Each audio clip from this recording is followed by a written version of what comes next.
বাতিল হচ্ছে জাতির পিতার 4 পলাতক খুনির খেতাব ও পদক, শিগগিরই প্রজ্ঞাপন। নীতিগত সিদ্ধান্ত হয়ে গেছে, এখন আমরা গেজেট আকারে প্রকাশ করব। সংসদ অধিবেশন শুরু, কাল আসছে 6,03,000 কোটি টাকার বাজেট।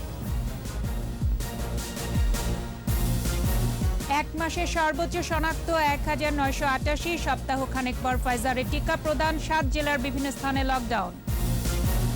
ভারতের সহস্রাধিক নারী পাচার, নির্যাতিতা কিশোরীর মামলার পর গ্রেপ্তার আরও 3। জঙ্গিবাদী মতাদর্শ বাস্তবায়নের আকরা মাদ্রাসা, মূলধারার শিক্ষায় ফিরিয়ে নেয়ার আহ্বান।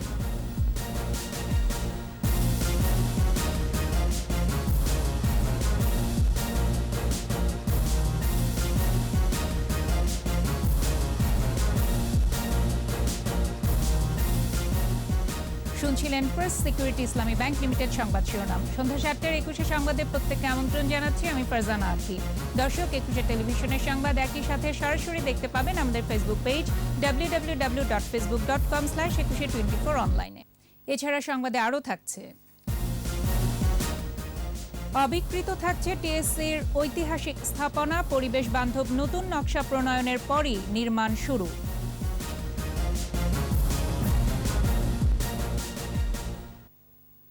জাতির পিতার 4 খুনি পলাতক শরীফুল হক ডালিম, মোসলে উদ্দিন, রাশেদ চৌধুরী ও নূর চৌধুরীর রাষ্ট্রীয় খেতাব ও পদক বাতিল হচ্ছে। মুক্তিযুদ্ধ বিষয়ক মন্ত্রী জানিয়েছেন, বঙ্গবন্ধুর 4 খুনির মুক্তিযোদ্ধা খেতাব ও পদক বাতিলের নীতিগত সিদ্ধান্ত হয়ে গেছে। 4 থেকে 5 দিনের মধ্যে সিদ্ধান্তটি গেজেট আকারে প্রকাশ করা হবে। বিস্তারিত জানাচ্ছেন তৌহিদুর রহমান। জাতির পিতা বঙ্গবন্ধু শেখ মুজিবুর রহমান হত্যা মামলায় দণ্ডিত 4 পলাতক খুনির খেতাব স্থগিতে গত বছরের শেষ দিকে আদেশ দিয়েছিলেন হাইকোর্ট। এরপর গত ফেব্রুয়ারিতে জাতীয় মুক্তিযোদ্ধা কাউন্সিল জামুকার বৈঠকে 4 জনের খেতাব বাতিলের সিদ্ধান্ত চূড়ান্ত অনুমোদনের জন্য মুক্তিযুদ্ধ বিষয়ক মন্ত্রণালয়ে পাঠানো হয়।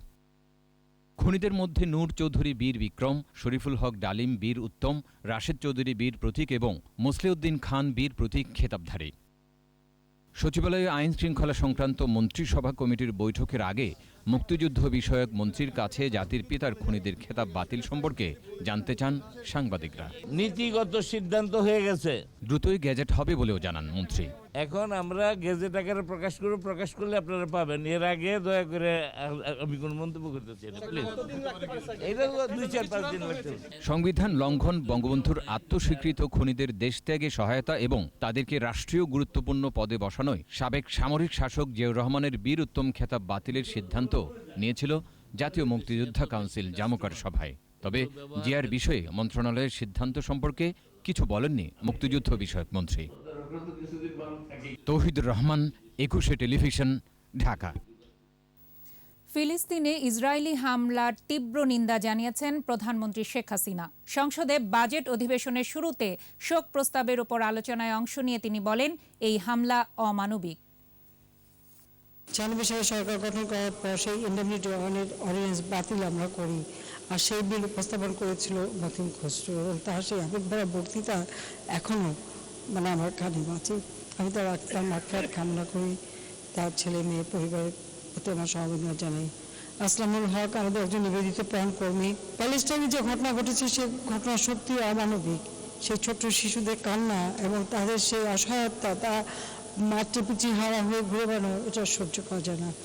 ইসরায়েল কর্তৃক একের পর এইভাবে হত্যা, এর আগেও হত্যাযজ্ঞ তারা চালিয়েছে। আমরা এই হত্যাযজ্ঞের তীব্র নিন্দাও জানাই, আর যারা মারা গেছে তাদের মাগফিরাত কামনা করি। কাল সংসদে উঠছে 2021-22 অর্থ বছরের জাতীয় বাজেট। জীবন জীবিকা ও ব্যবসা বাণিজ্যে গতি ফেরাতে প্রায় 6,03,681 কোটি টাকার বাজেট দিচ্ছেন অর্থমন্ত্রী আ.হ.ম মুস্তফা কামাল। স্থানীয় শিল্পের সুরক্ষা, কর্মসংস্থান, কৃষি, স্বাস্থ্য, সামাজিক নিরাপত্তা বেষ্টনী সহ মেগা প্রকল্পগুলোর বাস্তবায়ন গুরুত্ব পাচ্ছে। প্রবৃদ্ধির লক্ষ্যমাত্রা 7.2%, আর মূল্যস্ফীতি 5.3% আটকে রাখার প্রচেষ্টা থাকছে করোনাকালীন সম্প্রসারণমূলক এই বাজেটে। তৌহিদুর রহমানের আরেকটি রিপোর্ট। করোনা মহামারীতে জীবন জীবিকা রক্ষার লড়াই করছে মানুষ।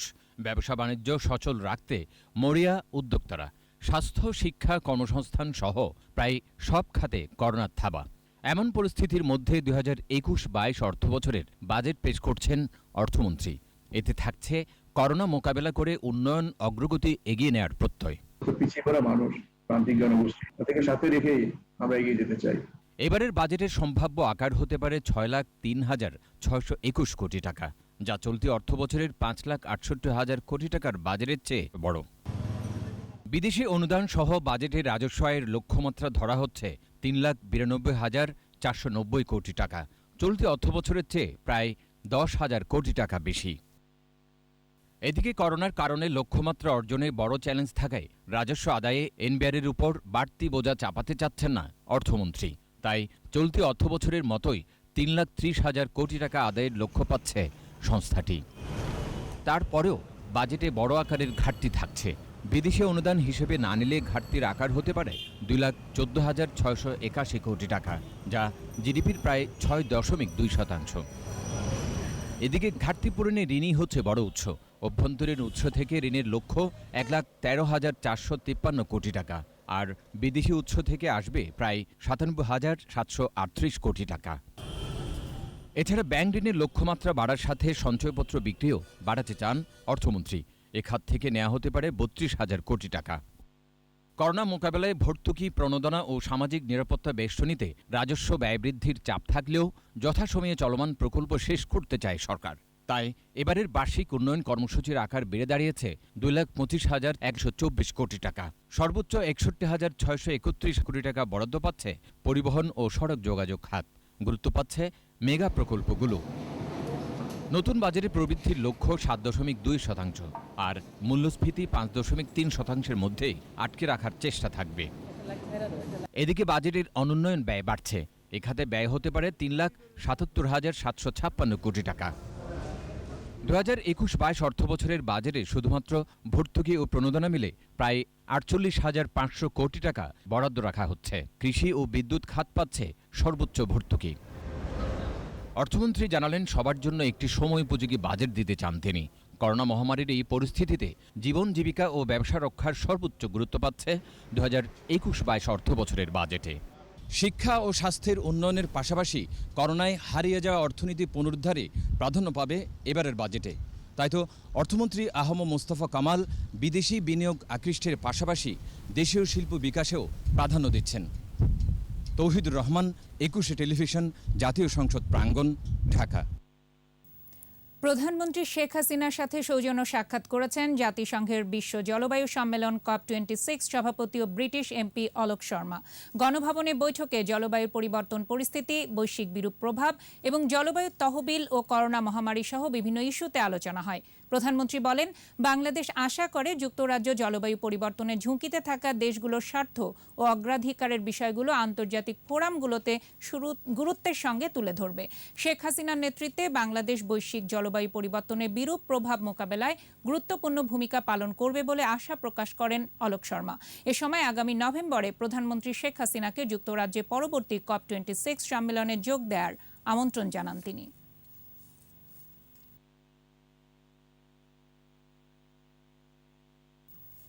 ফাইজারের টিকা প্রদান কার্যক্রম 7 থেকে 10 দিনের মধ্যে শুরু করা যাবে বলে আশাবাদী স্বাস্থ্য অধিদপ্তর।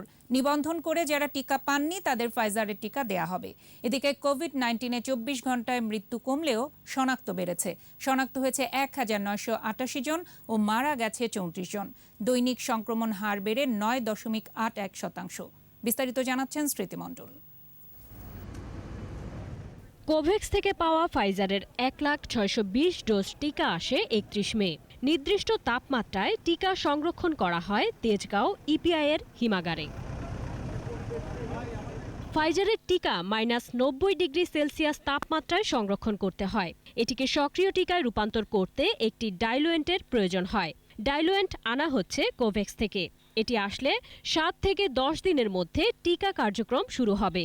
নিয়মিত ভার্চুয়াল স্বাস্থ্য বুলেটিনে এ তথ্য জানানো হয়। যখনই চূড়ান্ত সিদ্ধান্তটি হয়ে যাবে কোন কোন প্রতিষ্ঠানে দেওয়া হবে, প্রতিদিন কতজনকে দেওয়া হবে, এই সংখ্যা বা পরিসংখ্যানটি আপনাদের মাধ্যমে আমরা দেশবাসীকে জানিয়ে দেব। যেহেতু টিকার পরিমাণ অত্যন্ত কম, যারা রেজিস্ট্রেশন ইতিমধ্যে সম্পন্ন করেছেন তাদের মধ্য থেকে এই টিকাটি দেওয়া হবে। এদিকে স্বাস্থ্য অধিদপ্তরের তথ্য অনুযায়ী ২৪ ঘন্টায় করোনায় মারা গেছে আরও ৩৪ জন। এ নিয়ে মোট মৃত্যু ১২,৬৯৪। ২০,২৫৯টি নমুনা পরীক্ষায় শনাক্ত ১,৯৮৮। মোট শনাক্তের সংখ্যা ৮,০৪,২৯৩। সুস্থ হয়েছে ১,৯১৪ জন। পরীক্ষা বিপরীতে দৈনিক সংক্রমণ হার বেড়ে হয়েছে ৯.৮১%। মৃত্যু হার ১.৫৮ এবং সুস্থতা ৯২.৫১%। ২৪ ঘন্টায় সবচেয়ে বেশি মৃত্যু ঢাকা বিভাগে ১১ জন। পুরুষ মৃত্যু হার ৭২.১৬% এবং নারী ২৭.৮৪। ষাটোর্ধ্ব ৭,২১৯ জনের মৃত্যু হয়েছে করোনায়। স্মৃতিমণ্ডল, ২১শে টেলিভিশন, ঢাকা। এদিকে সংক্রমণ বেড়ে যাওয়ায় দেশের ৬ জেলার বিভিন্ন স্থানে লকডাউন কঠোর করা হয়েছে। সীমান্তবর্তী জেলাগুলোতে নজরদারি বাড়িয়েছে প্রশাসন। কক্সবাজারের উখিয়ায় ৪ ওয়ার্ডকে রেড জোন ঘোষণা করা হয়েছে। প্রতিনিধিদের সহায়তায় আরও জানাচ্ছেন সমর ইসলাম। কক্সবাজারের উখিয়া রাজাপালং ইউনিয়নের ৪টি ওয়ার্ডকে রেড জোন ঘোষণা করেছে উপজেলা প্রশাসন। মঙ্গলবার রাত ১২টা থেকে ৬ জুন পর্যন্ত এই লকডাউন চলবে। নওগাঁ পৌরসভা ও নিয়ামতপুরে ৭ দিনের কঠোর লকডাউন দেয়া হয়েছে। চুয়াডাঙ্গার দামুরহুদা উপজেলার ৭ গ্রামে লকডাউন ঘোষণা করা হয়েছে। খুলনা সদর, রূপসা, খালিশপুর ও সোনাডাঙ্গা থানা এলাকায় সামাজিক দূরত্ব রক্ষা করে চলাচলের নির্দেশনা দেয়া হয়েছে। জেলা করোনা সংক্রমণ প্রতিরোধ কমিটির সভায় পরিস্থিতির উন্নতি না হলে ১ সপ্তাহ পর পুরো জেলায় লকডাউন দেওয়ার পরিকল্পনার কথা জানানো হয়। তরকারি এবং কাঁচা মাছ আর হলো আমাদের এই তিনটি জিনিস বাদে আর সবকিছুই জনস্বার্থে, এলাকার সাথে, খুলনার স্বার্থে এটা বন্ধ করতে হবে। রাজশাহীতে চলমান লকডাউনে আরও ৪টি শর্ত যুক্ত করেছে জেলা প্রশাসন। সন্ধ্যা ৭টার পর সব দোকানপাট বন্ধ রাখতে হবে, বাইরে অযথা ঘোরাফেরা করা যাবে না। চাঁপাইনবাবগঞ্জে বিশেষ লকডাউনের ৯ম দিন চলছে। দিনাজপুরের হিলি স্থলবন্দর দিয়ে ১৫তম দিনে এনওসি ও করোনা নেগেটিভ সনদ নিয়ে ভারত থেকে আরও ৪ যাত্রী দেশে ফিরেছেন। তাদের ১৪ দিনের প্রাতিষ্ঠানিক কোয়ারেন্টাইনে পাঠানো হয়েছে। সমর ইসলাম, ২১শে টেলিভিশন। ভারতে পাচার হওয়া এক কিশোরী কৌশলে দেশে ফিরে মামলা করার পর সাতক্ষীরা থেকে আরও ৩ জনকে গ্রেপ্তার করেছে পুলিশ। এদের মধ্যে গ্রেপ্তার মেহেদী হাসান বাবু একাই ১,০০০-এরও বেশি নারীকে ভারতে পাচার করেছে বলে স্বীকার করেছে। সংবাদ সম্মেলন করে তেজগাঁও বিভাগের উপপুলিশ কমিশনার মোহাম্মদ শহীদুল্লাহ জানিয়েছেন, নারী পাচারের পেছনে টিকটক হৃদয়ের সম্পৃক্ততা পেয়েছেন তারা। বিস্তারিত জানাচ্ছেন রাসেল খান। ভারতের বেঙ্গালুরুতে বাংলাদেশি তরুণীকে আটকে রেখে নির্যাতনের ভিডিও ছড়িয়ে পড়ে সামাজিক যোগাযোগ মাধ্যমে। দুই দেশে নিন্দার ঝড় ওঠে। এ ঘটনায় এরই মধ্যে ভারতে বেশ কয়েকজন গ্রেফতারও হয়েছে।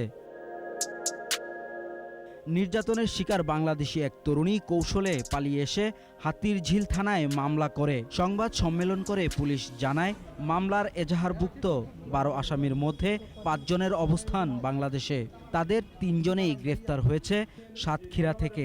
এই মামলার কানেকশনে আমরা যাদেরকে গ্রেফতার করেছি, মেহেদী হাসান বাবু, ইনি এই মামলার ভিকটিমকে সে পাচারে সহযোগিতা করেছে এবং তার কাছ থেকে আমরা ভারতীয় মোবাইলের সিম এবং পাচার কাজে ব্যবহৃত 2টি মোটরসাইকেল এবং আরও কিছু তথ্য তার কাছে উদ্ধার করেছি। পাচারের ঘটনায় আলোচিত টিকটক হৃদয় বাবুর সম্পৃক্ততা পেয়েছে পুলিশ। হৃদয় সামাজিক যোগাযোগ মাধ্যমে বিভিন্ন গ্রুপে তরুণীদের মডেল বানানোর প্রলোভন দেখিয়ে আকৃষ্ট করত। এটি একটি লোমহর্ষক কাহিনী, যে মেয়েটিকে কৌশলে প্রথম তার সঙ্গে বন্ধুত্ব করে বিভিন্ন জায়গায় টিকটক হ্যাংআউট এ নিয়ে যাওয়ার কথা বলে কৌশলে তাকে ইন্ডিয়ায় পাচার করা হয়। ২০১৯ সালে হাতিরঝিলে মধুবাগ ব্রিজে আসামি হৃদয়ের সাথে ওই তরুণীর পরিচয় হয়। ভারতের একটি হোটেলে ১০ দিন আটকে রেখে নির্যাতন করে চক্রটি। চেন্নাইয়ের ওয়াইও হোটেলে এই ১০ দিন তার উপর শারীরিক এবং মানসিক অমানসিক বিকৃত নির্যাতন চলে। পাচার চক্রটিকে খুঁজে বের করতে জোর তদন্ত চালাচ্ছে পুলিশ। আসামিগুলির সংখ্যা আরও বাড়তে পারে। রাসেল খান, ২১শে টেলিভিশন, ঢাকা। উপমহাদেশের শিক্ষা ব্যবস্থায় বিষ ফোঁড়া হয়ে উঠেছে মাদ্রাসা শিক্ষা। এখন কেবলই স্বার্থ, অনৈতিক উদ্দেশ্য ও জঙ্গিবাদী মতাদর্শ বাস্তবায়নের আখড়া মাদ্রাসাগুলো। গবেষক ও ইসলামী চিন্তাবিদরা বলছেন, সময় এসেছে মাদ্রাসাগুলোকে মানবিক করার। মাদ্রাসায় নির্যাতন নিয়ে আদিত্য মামুনের 2 পর্ব ধারাবাহিকের আজ দেখুন শেষ পর্ব।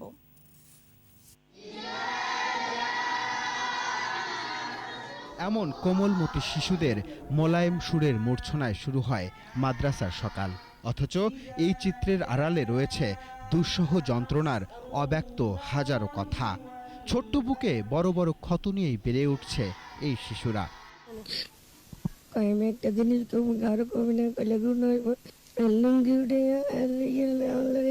তুলনামূলক অসহায় কিংবা পিতৃমাতৃহীনরাই যায় মাদ্রাসায়।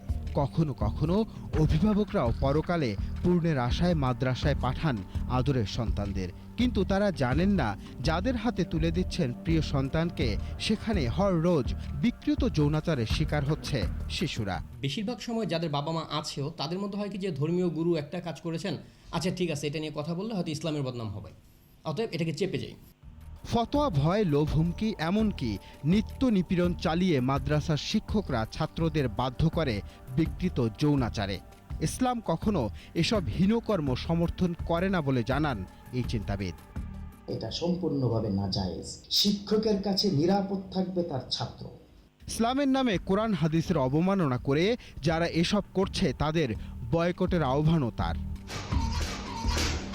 কওমি মাদ্রাসায় সরকারের নিয়ন্ত্রণের অভাব এসবের জন্য দায়ী বলছেন সাংবাদিক, লেখক, গবেষক শাহরিয়ার কবির। এটা হচ্ছে সবচেয়ে উপযুক্ত সময় এদেরকে মূলধারার শিক্ষা নিয়ে ফিরিয়ে আনা। আমাদের সংবিধানে তো শিক্ষাকে একমুখীর কথা বলা হয়েছে, একমুখী শিক্ষা। একমুখী শিক্ষা যদি নাও করা যায় এখন আপাতত, এদেরকে মূলধারায় আনতে অসুবিধাটা কোথায়? মূলধারার শিক্ষায় তাদের ফিরিয়ে আনা না হলে হুমকিতে থাকবে দেশের বৃহৎ এই জনগোষ্ঠী। একই সঙ্গে জঙ্গিবাদের চর্চা বাড়ার আশঙ্কাও রয়েছে। মনোজগতে এই যে তৈরি করা হয় একটা। আদিত্য মামুন, 21 টেলিভিশন, ঢাকা। সময় হলো প্রিমিয়ার ব্যাংক লিমিটেড সংবাদ বিরতির। যখন ফিরছি তখন অন্যান্য খবরের সঙ্গে আরও যা থাকবে। এনআইডি কার্যক্রম স্বরাষ্ট্র মন্ত্রণালয়ে স্থানান্তরের নির্দেশনা, কমিশনের কফিনের শেষ পেরেক মন্তব্য মাহবুব তালুকদারের। সিলেট এমসি কলেজে সংঘবদ্ধ ধর্ষণের দায় এড়াতে পারে না কর্তৃপক্ষ, ব্যবস্থা নিতে হাইকোর্টের নির্দেশ। দেখছেন সন্ধ্যা 7টার 21 সংবাদ। বিএনপি এখন জন আস্থার তীব্র সংকটে ভুগছে বলেছেন আওয়ামী লীগ সাধারণ সম্পাদক ওবায়দুল কাদের। সরকারি বাসভবন থেকে নিয়মিত ব্রিফিংয়ে বিএনপিকে সরকারের গঠনমূলক সমালোচনার আহ্বানও জানান তিনি। বিএনপি এখন হতশ্রী, জনবিচ্ছিন্ন এক রাজনৈতিক দল। সরকার নাকি দেশের অর্থনীতিকে সম্পূর্ণভাবে ধ্বংস করে দিয়েছে। বিএনপির এমন কথায় মানুষ হাসে। তারা চায় না এ দেশটা এগিয়ে যাক। তারা এখনও হাওয়া ভবনের কালো চশমা পরে আছে বলে শেখ হাসিনার নেতৃত্বে এগিয়ে যাওয়া বাংলাদেশ দেখতে পায় না, দেখলেও সহ্য হয় না। স্থগিত থাকা প্রথম ধাপে 371টি ইউনিয়ন পরিষদ, 11 পৌরসভা ও লক্ষ্মীপুর 2 আসনের ভোট 21 জুন। সিলেট 3, ঢাকা 14 ও কুমিল্লা 5 আসনে ভোট হবে 14 জুলাই। এদিকে জাতীয় পরিচয়পত্র অনুবিভাগ স্বরাষ্ট্র মন্ত্রণালয়ে স্থানান্তর করার নির্দেশনা দিয়েছে মন্ত্রী পরিষদ বিভাগ। আর এই সিদ্ধান্ত নির্বাচন কমিশনের কফিনে শেষ পেরেক বলে মন্তব্য করেছেন নির্বাচন কমিশনার মাহবুব তালুকদার। স্মৃতিমণ্ডলের আরেকটি রিপোর্ট।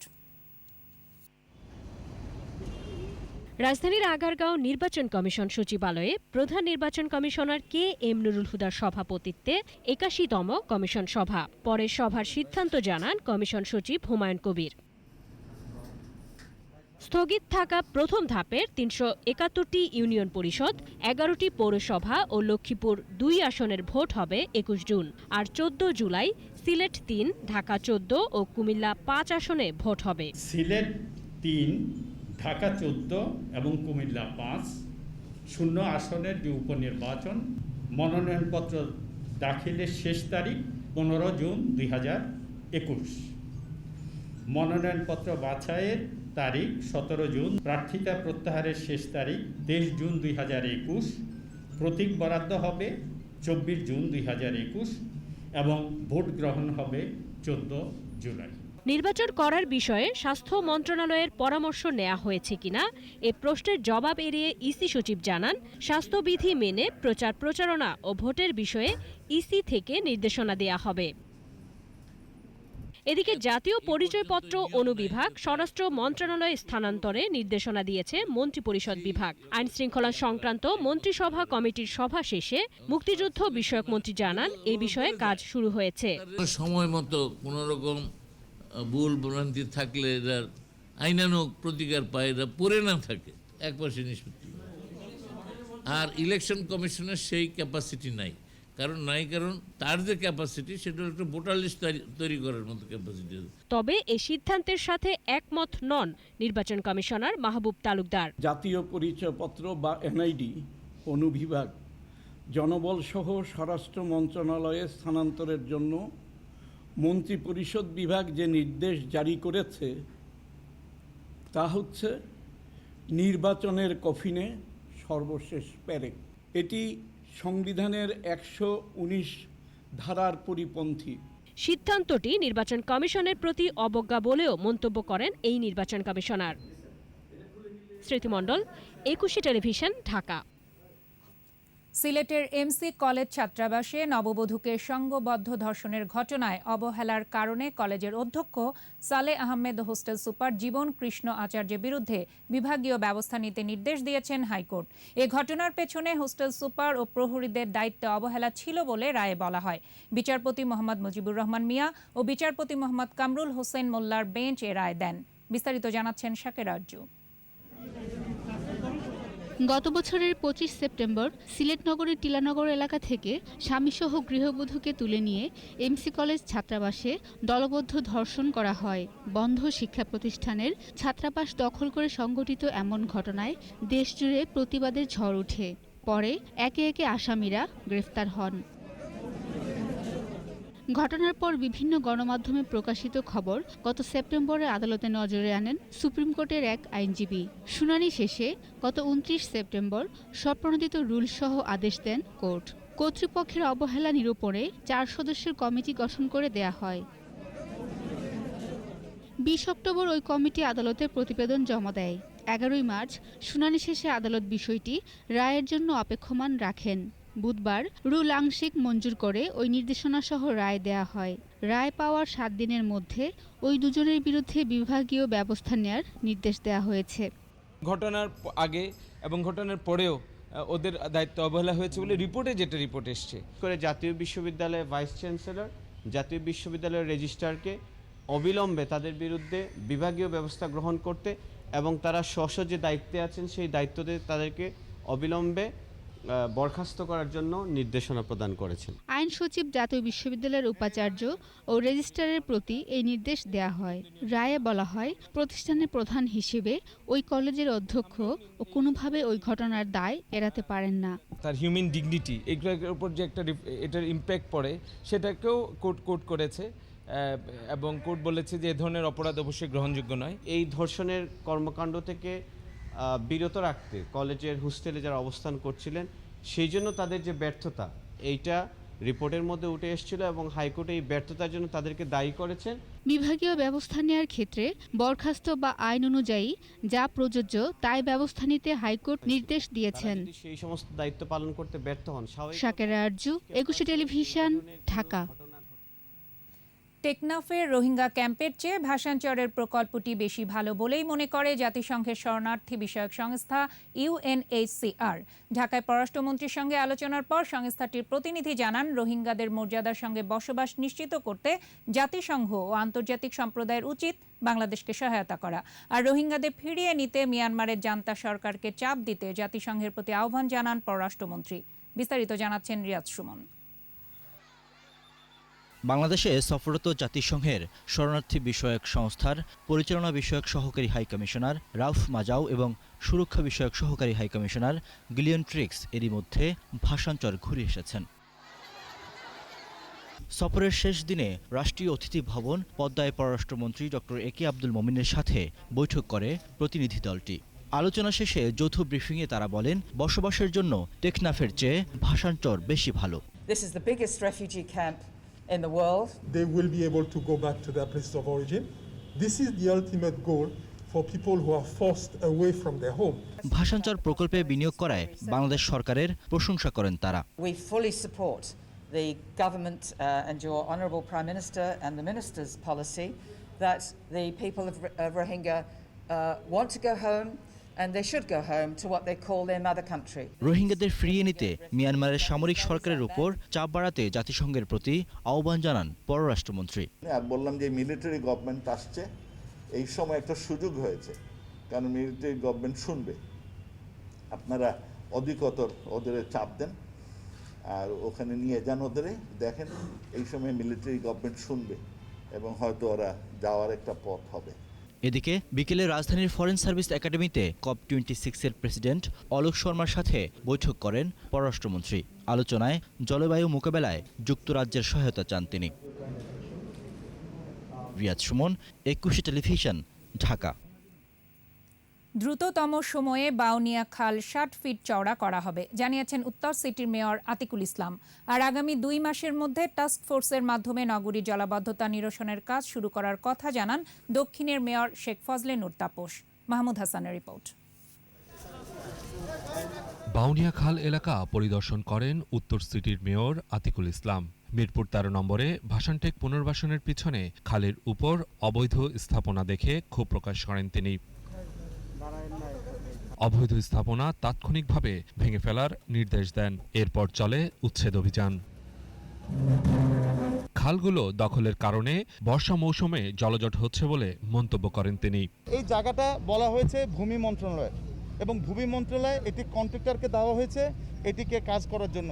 সে কন্ট্রাক্টর অবৈধভাবে খালের উপরে দখল করেছে, কিন্তু আমার কথা হচ্ছিল যে এটি কি দেখার কেউ ছিল না? কিভাবে তারা এই ধরনের অবৈধ স্থাপনা করলো, কে করলো এবং কোন মন্ত্রণালয়ের দায়িত্ব ছিল, অবশ্যই তাদের সকলকে আমি ডাকবো। এদিকে দক্ষিণের নগর ভবনে কর্পোরেশনের পরিচ্ছন্নতা কর্মী নিবাসের বরাদ্দপত্র ও চাবি হস্তান্তর অনুষ্ঠানে মেয়র বলেন, জলজট নিরসনে ডিএসসিসি আগের চেয়ে কিছুটা সফল।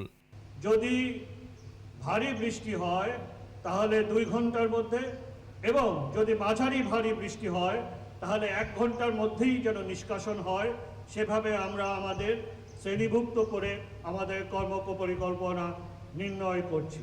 পর্যায়ক্রমে দক্ষিণ সিটির সকল পরিচ্ছন্নতা কর্মীদের আবাসনের ব্যবস্থা করার কথাও বলেন মেয়র তাপস। আমাদের লক্ষ্য। মাহমুদ হাসান, একুশে টেলিভিশন, ঢাকা। ঢাকা বিশ্ববিদ্যালয়ের ছাত্র শিক্ষক কেন্দ্র টিএসসির প্রস্তাবিত নকশা আরও পরিবেশ বান্ধব করার নির্দেশনা দিয়েছেন প্রধানমন্ত্রী শেখ হাসিনা। পাশাপাশি বর্তমান কিছু স্থাপনা বহাল রেখে নারীদের জন্য সুইমিং পুল, খেলার মাঠ নির্মাণের কথাও বলেছেন তিনি। বিশ্ববিদ্যালয়ের উপাচার্য অধ্যাপক ডক্টর মোহাম্মদ আখতারুজ্জামান জানান, নতুন নকশা প্রণয়নের কাজ শেষ হলেই শুরু হবে নির্মাণ কাজ। বিস্তারিত শাকের আরজুর আরেকটি রিপোর্টে। ঢাকা বিশ্ববিদ্যালয়ের সাংস্কৃতিক প্রাণকেন্দ্র টিএসসি। টিএসসি একটি স্থাপনা শুধু নয়, এর সঙ্গে জড়িয়ে আছে দেশের সাংস্কৃতিক, রাজনৈতিক বহু স্মৃতি ও ইতিহাস। 60-এর দশকে টিএসসির মূল ভবন নকশা করেন গ্রিক স্থপতি কনস্ট্যান্টিনোস অ্যাপোস্টোলোডক্সিয়াডিস। গত বছরের 2 সেপ্টেম্বর প্রধানমন্ত্রী টিএসসিকে আধুনিকায়নের কথা বলেন। প্রস্তাবিত নকশায় অসন্তুষ্টি প্রকাশ করে সেটি পরিবেশ বান্ধব করতে নির্দেশ দেন প্রধানমন্ত্রী। বিপুল সংখ্যক শিক্ষার্থী, শিক্ষক, বিশ্ববিদ্যালয় পরিবার তাদেরকে চাহিদা যোগান দিতে পারে এমন ধরনের একটি ছাত্র শিক্ষক কেন্দ্র বানানোর পরামর্শ দিয়েছিলেন। টিএসসির ভেতরে গ্রিক নাগরিক আর্গিরির সমাধি ও মন্দির স্থাপনা অবিকৃত রাখার নির্দেশও দিয়েছেন প্রধানমন্ত্রী। একই সঙ্গে নারীদের জন্য সুইমিং পুল, ছোট বড় মাপের অডিটোরিয়াম বানানোরও নির্দেশ দেন তিনি। ছাত্রদের যে সংগঠন, সেই সংগঠনগুলো কাজ করতে সক্ষম, সেই বিষয়গুলো বিবেচনায় নিয়ে এবং এই পুরো যে টিএসসির যে আয়তন, সেগুলোকে বিবেচনায় নিয়ে অত্যাধুনিক, পরিবেশ বান্ধব, যুগ উপযোগী একটি টিএসসি তৈরি করা। নতুন নকশা প্রধানমন্ত্রীকে দেখানোর পর নির্মাণ কাজ শুরু হবে বলে জানান উপাচার্য। দেখার জন্য সানুগ্রহ সম্মতি জ্ঞাপন করেছেন। শাকের আরজু, একুশে টেলিভিশন, ঢাকা। আবারও নিচ্ছি প্রিমিয়ার ব্যাংক লিমিটেড সংবাদ বিরতি। যখন ফিরছি তখন অন্যান্য খবরের সঙ্গে আরও যা থাকবে। চা রপ্তানিতে 20% নগদ সহায়তার দাবি, আমদানি শুল্ক বাড়ানোর প্রস্তাব। সন্ধ্যা 7:21 সংবাদে আবারও আমন্ত্রণ। করোনা সংকট মোকাবেলায় সরকার 23টি আর্থিক প্রণোদনা প্যাকেজ বাস্তবায়ন করছে, যার বেশিরভাগ ব্যাংক নির্ভর। বাংলাদেশ ব্যাংক বলছে এখন পর্যন্ত এসব প্যাকেজের বাস্তবায়ন হার 83%। এক্ষেত্রে সুবিধা গ্রহণে বড় উদ্যোক্তারা বেশ এগিয়ে, তবে খানিকটা পিছিয়ে রয়েছে অতি ক্ষুদ্র, মাঝারি ও কৃষি খাত। মেহেদী হাসানের রিপোর্ট। করোনা মহামারীতে দেশের অর্থনীতি ও ব্যবসা বাণিজ্য সচল রাখতে ছোট বড় মাঝারি প্রায় সব খাতের জন্য 1,24,053 কোটি টাকার আর্থিক প্যাকেজ দিয়েছে সরকার। এর সাথে রপ্তানি উন্নয়ন তহবিল বা ইএফডি ফান্ড থেকে বিতরণ করা হয়েছে আরও 4,250 কোটি টাকা। সব মিলিয়ে প্যাকেজের আকার 1,28,303 কোটি টাকা। কেন্দ্রীয় ব্যাংক বলছে, বাংলাদেশ ব্যাংক সংশ্লিষ্ট প্রণোদনা প্যাকেজ থেকে ইতিমধ্যেই সুবিধা গ্রহণ করেছেন 1,24 লাখ গ্রাহক। বাস্তবায়নের হার 83%। ব্যবসায়ীরা বলছেন, সরকারের এমন পদক্ষেপের কারণেই বিপর্যয় থেকে রক্ষা পেয়েছে দেশের ব্যবসা বাণিজ্য। যতটুকু ড্যামেজ আশঙ্কা করা হয়েছিল এই স্টিমুলাসগুলো দেওয়ার ফলে সেই ড্যামেজটা অনেক ক্ষেত্রেও মিনিমাইজ হয়েছে। আমি তো বিশেষ করে বলবো যে রপ্তানি শিল্পের জন্য অত্যন্ত ভালো একটা ভূমিকা পালন করেছে। এদিকে বড় শিল্পের জন্য ঘোষিত 33,000 কোটি টাকার মধ্যে বিতরণ হয়েছে 32,475 কোটি টাকা। আর রপ্তানি উন্নয়ন তহবিলের 17,000 কোটি টাকার মধ্যে বিতরণ হয়েছে 16,901 কোটি টাকা। কিন্তু সিএমএসএমই খাতের জন্য 20,000 কোটি টাকার মধ্যে বিতরণ হয়েছে 14,654 কোটি টাকা। এ অবস্থায় ক্ষুদ্র ও কুটির শিল্পে বাড়তি নজর দেওয়ার পরামর্শ অর্থনীতিবিদদের। অতি ক্ষুদ্র এবং কুটির শিল্পে প্রায় 1 কোটি প্রতিষ্ঠান আছে, এরকম তাদের জন্য অন্তত 20,000 কোটি বাজেটের বরাদ্দ দেওয়া উচিত, এবং ব্যাংকের মাধ্যমে না, বাজেটে বরাদ্দ দিয়ে এই যে বিভিন্ন প্রতিষ্ঠান যেগুলো দিয়ে 3,500 কোটি দেওয়া হয়েছে, যারা ভালো করছে তাদের মাধ্যমে বেশি দিয়ে তাদের কাছে পৌঁছে নেওয়া। প্রণোদনা প্যাকেজের বাস্তবায়নের হারকে এখনো পর্যন্ত সন্তোষজনক বলছেন অর্থনীতিবিদরা। তাগিদ দিয়েছেন বিতরণকৃত ঋণের সঠিক তদারকি নিশ্চিতের। মেহেদী হাসান, 21 টেলিভিশন, ঢাকা। চা রপ্তানিতে 20% নগদ সহায়তা আর আমদানিতে শুল্ক বাড়ানোর প্রস্তাব করেছে বাংলাদেশ চা বোর্ড। জাতীয় চা দিবস উপলক্ষে অনলাইন সংবাদ সম্মেলনে এসব প্রস্তাব তুলে ধরেন সংস্থাটির চেয়ারম্যান। আর চা শিল্পের উন্নয়নে সরকার কাজ করছে জানিয়ে বাণিজ্যমন্ত্রী বলেন, জাতির পিতা স্মৃতি বিজড়িত চা শিল্পের উন্নয়নে সরকার নতুন করে জমি অধিগ্রহণের কর্মসূচি হাতে নিয়েছে। তৌহিদুর রহমানের আরও একটি রিপোর্ট। ব্রিটিশদের উদ্যোগে এই উপমহাদেশে চা শিল্পের যাত্রা শুরু। প্রথম দিকে কেবল পার্বত্য অঞ্চলে চাষ হলেও কয়েকটি বেসরকারি প্রতিষ্ঠানের উদ্যোগে দেশের উত্তরাঞ্চল সহ আরও কিছু এলাকাতেও চা বাগান গড়ে উঠেছে। প্রথম বাঙালি হিসেবে 1957 সালের 4 জুন চা বোর্ডের চেয়ারম্যানের দায়িত্ব নিয়েছিলেন জাতির পিতা বঙ্গবন্ধু শেখ মুজিবুর রহমান। দিনটিকে স্মরণে রাখতে প্রথমবারের মতো আগামী 4 জুন জাতীয় চা দিবস পালন করতে যাচ্ছে সরকার। এ উপলক্ষে অনলাইন সংবাদ সম্মেলনে চা শিল্পের বর্তমান পরিস্থিতি ও সম্ভাবনার নানা তথ্য তুলে ধরেন বাণিজ্য সচিব সহ চা বোর্ডের শীর্ষ কর্মকর্তারা। এক্সপোর্ট ইনসেন্টিভ, ক্যাশ ইনসেন্টিভ 20%, সেটির জন্য প্রস্তাব সচিব মহোদয়ের দপ্তরে আছেন, উনি পরীক্ষা নিরীক্ষা করছেন। তাছাড়াও চা শিল্পের সাথে যারা জড়িত তাদেরকে ওয়্যারহাউস ফ্যাসিলিটিস আমরা দেওয়া হয়, যন্ত্রপাতি আমদানির ক্ষেত্রে তাদেরকে ফ্যাসিলিটিস দেওয়া হয়। উৎপাদন বাড়ার পাশাপাশি চায়ের অভ্যন্তরীণ বাজারও বাড়ছে, তাই প্রত্যাশা অনুযায়ী বাড়ছে না রপ্তানি। তবে নিজস্ব চায়ে অভ্যন্তরীণ চাহিদা পূরণের কারণে সাশ্রয় হচ্ছে দেশীয় টাকা। 1,40,000 শ্রমিক কাজ করে। আসলে আমাদের যা তৈরি হয়, যা হয় সবটাই আমরা কিন্তু দেশেই ব্যবহার করি। চা রপ্তানি থেকে বর্তমানে আয় হয় 35 কোটি টাকা, আর অভ্যন্তরীণ বাজারের আকার 3,500 কোটি টাকারও বেশি। রপ্তানি 35 কোটি, কিন্তু আমাদের টোটাল ভ্যালু যে দেশে কনজিউম করি আমরা 3,500 কোটি টাকা। তৌহিদুর রহমান, 21 টেলিভিশন, ঢাকা। ব্যবসা বাণিজ্যের খবর।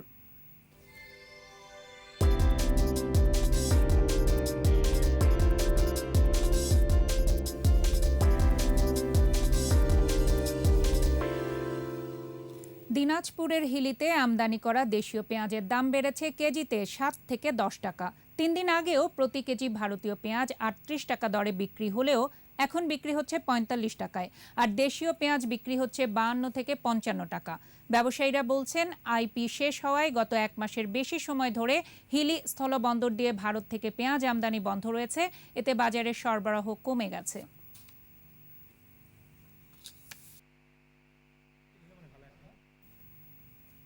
আর এরই সাথে শেষ করছি সন্ধ্যা 7টার 21 সংবাদ। তবে যাবার আগে ফার্স্ট সিকিউরিটি ইসলামী ব্যাংক লিমিটেড সংবাদ শিরোনামগুলো জানাচ্ছি আরও একবার। বাতিল হচ্ছে জাতির পিতার 4 পলাতক খুনির খেতাব ও পদক, শিগগিরই প্রজ্ঞাপন।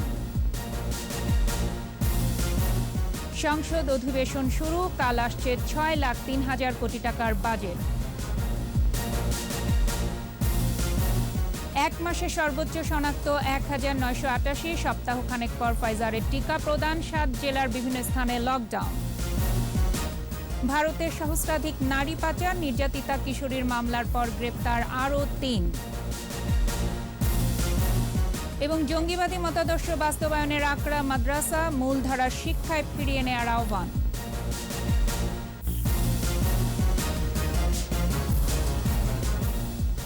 সর্বশেষ খবর জানতে ডায়াল করুন 2021 নম্বরে, আর ভিজিট করুন 21-tv.com এই ওয়েবসাইটে। এছাড়া ফেসবুকে লগ ইন করতে পারেন facebook.com/2124 অনলাইনে। পরবর্তী সংবাদ রাত 9টায় দেখার আমন্ত্রণ রইল। স্বাস্থ্যবিধি মেনে চলুন, সুস্থ থাকুন, 21-এর সাথেই থাকুন।